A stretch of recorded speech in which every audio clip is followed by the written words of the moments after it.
He fixed a pipe to save the house from flooding. His landlord thanked him with an eviction notice. What happened next in court left everyone in the room speechless, including the landlord. This is the story of a renter who refused to be pushed out quietly, and the $8 million lesson that followed. Stick around, because the ending is not what you'd expect. Let's call him Daniel. For 5 years, Daniel rented a small single-story home in a quiet residential neighborhood. He paid rent on time every time. He kept the lawn trimmed, reported issues promptly, and never caused trouble. To his neighbors, he was just the guy who waved every morning on his way to work. Nothing about his life suggested he'd end up at the center of a landmark legal case. It happened just after midnight. A loud pop from under the kitchen sink, then the unmistakable sound of rushing water. Within minutes, the kitchen floor was an inch deep. Daniel grabbed towels, a bucket, anything he could find, working frantically to slow the flood while the water kept climbing. Daniel called his landlord immediately. No answer. He called again, straight to voicemail. He sent a text describing the emergency along with photos of the rising water. An hour passed, then 2. The water kept spreading toward the hallway, and Daniel realized help wasn't coming, at least not tonight. With no plumber reachable at that hour and the situation getting worse, Daniel found the shutoff valve himself and managed to stop the water. He then used a repair kit from a nearby hardware store's emergency locker to patch the pipe well enough to prevent further flooding until a professional could take over. He documented everything: photos, timestamps, texts, all of it. The next afternoon, the landlord showed up unannounced. He wasn't relieved the house had been saved from serious water damage. He was angry. "You had no right to touch my plumbing," he said, barely glancing at the flood damage that had been prevented. Daniel was stunned. He'd expected a thank you, not a confrontation. The landlord claimed Daniel's makeshift repair had caused additional damage to the pipe system, damage that would supposedly cost thousands to fix properly. He accused Daniel of tampering with property he didn't own and threatened to withhold the security deposit to cover it. Daniel calmly pulled out his phone. Photos of the flooding. Timestamped texts showing repeated attempts to reach the landlord. A follow-up assessment from a licensed plumber confirming the emergency patch had prevented far worse structural damage. The evidence was clear. Daniel hadn't caused a problem. He'd stopped one. None of it seemed to matter. A week later, Daniel found a notice taped to his door, a 30-day eviction citing unauthorized alterations to the property.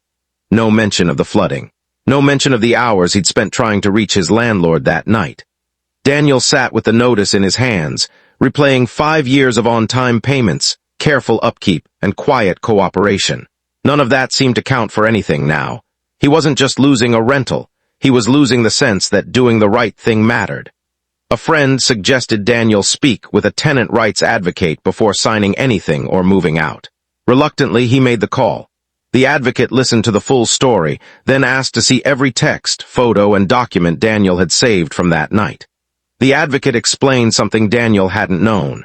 In emergency situations where a landlord is unreachable, and a tenant makes a reasonable, necessary repair to prevent serious damage, that action is often protected.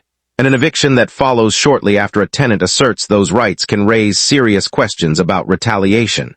Daniel had a choice: pack up quietly and move on, or challenge the eviction and hold his ground. It wasn't an easy decision. Legal battles take time, energy, and courage. But something about being punished for doing the right thing didn't sit right with him. He decided to fight. When the landlord learned Daniel wasn't going quietly, he filed for an expedited eviction hearing, hoping to move things along quickly.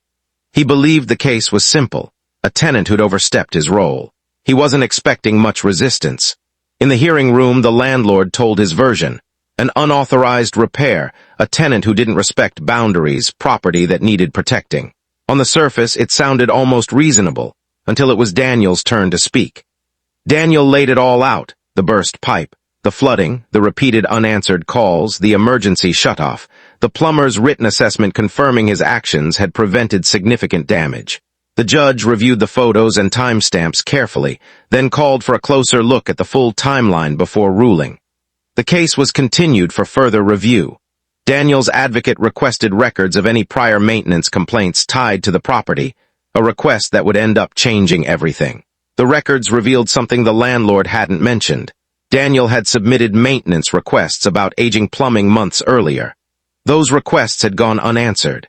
The pipe hadn't just burst out of nowhere, it had been a known risk ignored. A neighbor who rented a nearby unit from the same landlord came forward. She described her own experience, repeated maintenance requests that took weeks or months to be addressed, if they were addressed at all. A pattern was starting to emerge. Daniel's advocate argued that the eviction wasn't about an unauthorized repair at all. It was retaliation, punishment for a tenant who had documented a landlord's failure to maintain safe living conditions, and who had taken lawful steps to protect himself and the property when no one else would. Under cross-examination, the landlord struggled to explain why he'd ignored months of maintenance requests, why he hadn't answered emergency calls during an active flood, and why the eviction notice had been filed so soon after Daniel raised those very issues. The story that once sounded simple now looked very different. The courtroom was quiet as the judge prepared to read the ruling. Daniel sat still, hands folded, thinking back to that flooded kitchen floor and the phone calls that went unanswered. Whatever happened next, he knew he hadn't backed down. The judge ruled in Daniel's favor, finding the eviction retaliatory and the emergency repair justified and protected. Beyond blocking the eviction, the court awarded substantial damages, citing the landlord's prolonged neglect of habitability issues, and the retaliatory action taken against a tenant who had acted in good faith to prevent serious harm to the property. The final judgment, $8 million. For Daniel, the number was almost secondary. What mattered more was that the truth had come out, that doing the right thing in a crisis wasn't something that should cost a person their home. He often says the hardest part wasn't the flooding, the eviction notice, or even the hearings. It was deciding in that first moment of shock not to just walk away. Every renter's situation is different, and not every story ends with a courtroom victory. But Daniel's case is a reminder. Know your rights, document everything, and don't assume that doing the right thing means you're protected. Sometimes you have to stand up and prove it. This story is for illustrative purposes and does not constitute legal advice. Have you ever dealt with a landlord, property manager, or HOA that pushed back when you were just trying to do the right thing? Share your story in the comments below. You might not be the only one.